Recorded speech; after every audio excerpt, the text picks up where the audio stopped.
Live 24 तास news, श्वास मराठी माणसांचा.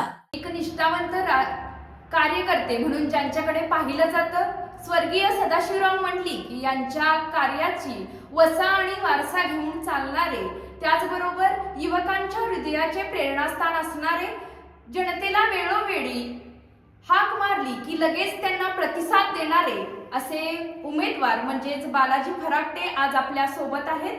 तर सर, तुम्हाला राजकारणाची आवड कशी लागली?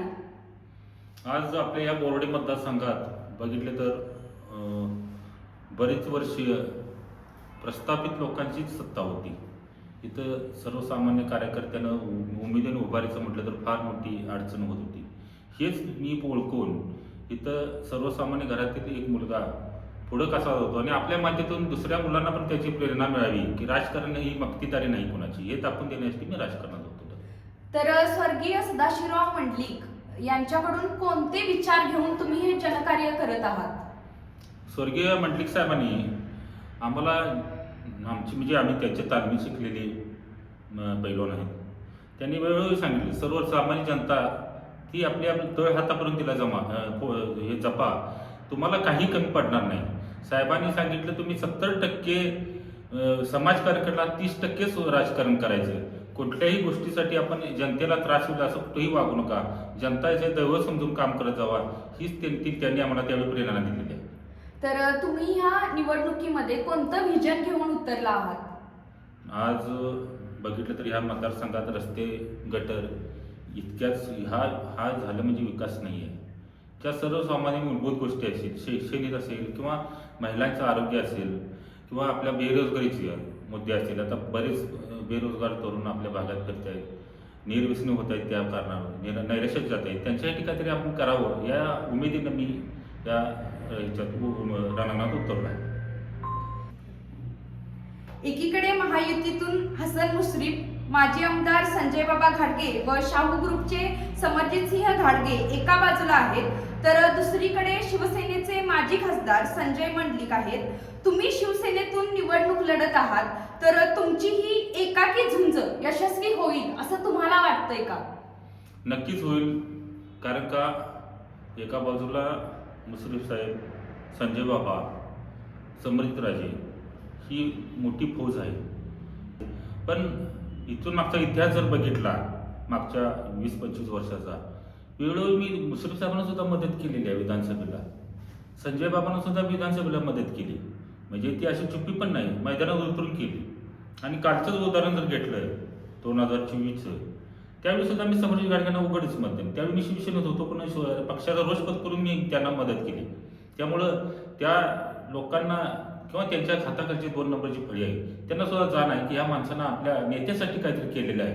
त्यामुळं त्यांना सुद्धा असं थोडंच का असं वाटते की या माणूस हा कुठेतरी पुढे गेला पाहिजे.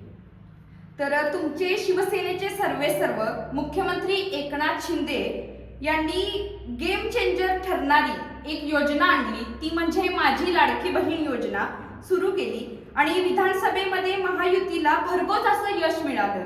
तर त्यामुळे लाडकी बहीण योजना ही शिवसेनेला साथ देईल असं तुम्हाला वाटतंय का? हो, नक्कीच देईल. आता कारण का परवाच्या चिखलीच्या सभेत शिंदे साहेब आलेले, त्यांनी सुद्धा घोषणा केली ही लाडकी बहीण चालू करण्यात माझाच हात आहे आणि ही कोणीही ऐकल्याला आला तरी बंद होणार नाही आणि भविष्यात त्या 1500वरून आम्ही 2100 पण करणार आहे, ही त्यांनी घोषणा म्हणजे जबाबदारीने सांगितली. एकदा एकनाथ शिंदेने शब्द दिला तो पाळणारा माणूस आहे, ते शब्द खाली पाडणार नाही.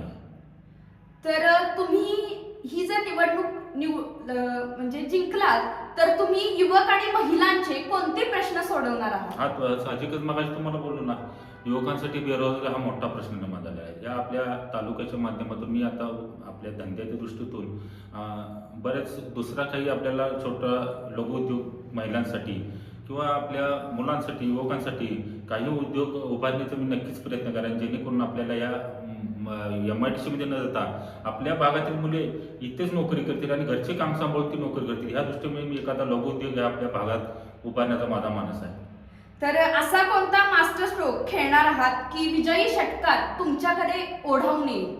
आज बघितलं तरी आपल्या बोर्डे आणि जिल्हा परिषद मतदारसंघात मास्टर स्ट्रोक म्हणण्यापेक्षा जनतेने हातात घेतलेली निवडणूक आहे. या जनतेने एकदा मनात घेतलं तर कोणीही काही करू शकत नाही. जनतेनेच हातात घेतलेली निवडणूक आहे. त्यामुळे मला मास्टर टोक ठोकायची गरज नाही, जनताच ठोकून देईल. राजकारणाचे आखाडे तुम्ही त्यांना शिकवले, पण अशी कोणती वेळ आली की संभाजी आणि बालाजी हे आता वेगवेगळी लढाई लढत आहेत? ते स्थानिक राजकारणात थोडं त्याला हे होत होतं, वास येत होता.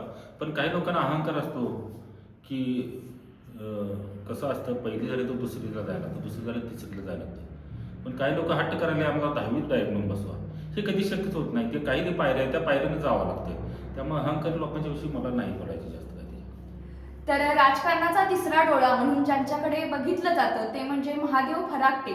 तर ते ह्या निवडणुकीबद्दल काय बोलत आहेत किंवा ह्या रणांगणामध्ये त्यांचं महत्त्व किती आहे असं तुम्हाला वाटतं? आमचे भाऊ म्हणजे आमचे गुरुच आहे. गुरुस्थानी आमच्या आई वडिलांनंतर त्याला मी गुरुच मानलेला आहे. पण ज्यावेळी गुरु कधी येतो मैदानात, ज्यावेळी शिष्य अडचण असतो त्यावेळी गुरु मैदानी जमतो. त्यामुळे आता आम्हाला काय वाटत नाही की गुरुने आम्हाला मदत करावी. पण त्यांचं पण लक्ष आहे, ते ज्या त्यावेळी तिसरा डोळा उघडणार आहेत नक्कीच. तर वाढदिवस साजरे करणारे बरेच असतात, पण समाजासाठी आपला खास दिवस समर्पित करणारे विरळच असतात. असे उमेदवार म्हणजेच बालाजी फराकटे आज आपल्या सोबत होते. अनेक महायुतीतील बलाढ्य नेते त्यांच्या विरोधात असताना सुद्धा ते एकाकी झुंज देत आहेत.